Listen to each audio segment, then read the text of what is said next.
What's up, everybody? Tyson Roush. Let's talk Jets. Hope everybody had an excellent weekend.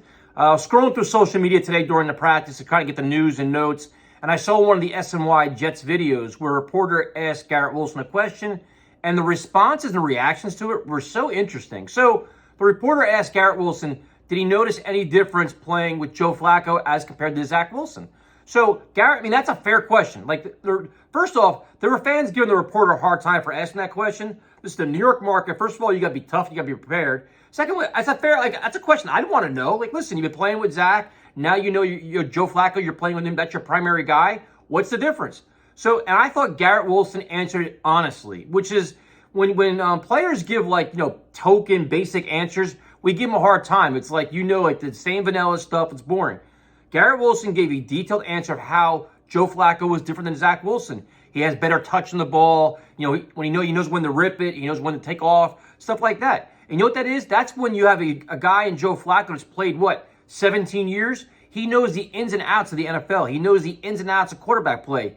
He's like a fine wine at this point.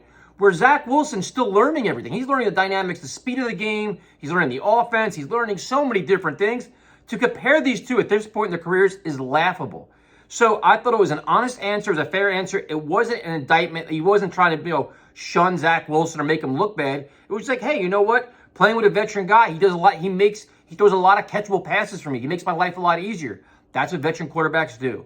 So I did some of the overreactions, and then it's like, now we're into the stage where a lot of people are just bashing Zach Wilson for all kinds of stuff. And it's like, come on, man.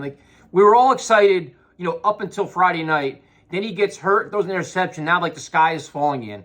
And I genuinely don't understand that. I really don't. There's a group of fans that are dying to call him a bust.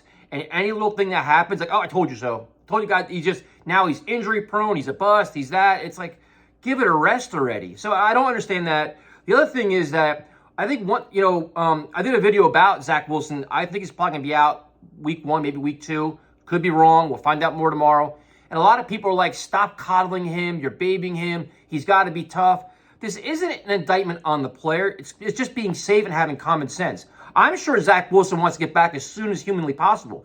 But you also got to keep in mind, we were hoping that he would get a lot of valuable reps. We're all looking forward to the joint practices against the Falcons where you see that the competition of how he fares. He's missing all of this now. He's not going to be practicing. He's going to be out of sync with everything. So, you got to get back healthy. You got to get back into the offense. You got to get back in your chemistry, and you're going right into live action. You're going to game action.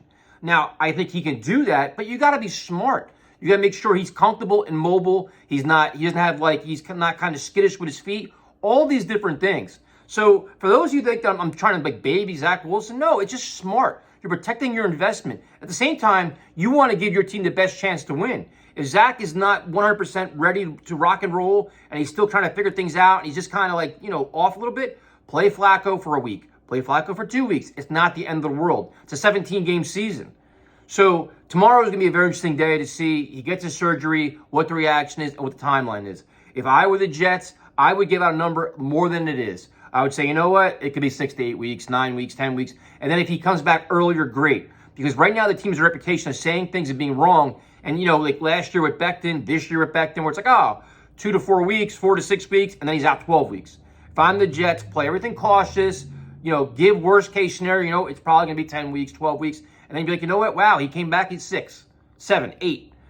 Just kind of quiet the masses here for a little bit. So we'll see what happens. Again, thank you for watching our videos. We definitely appreciate it. I'll talk to you later.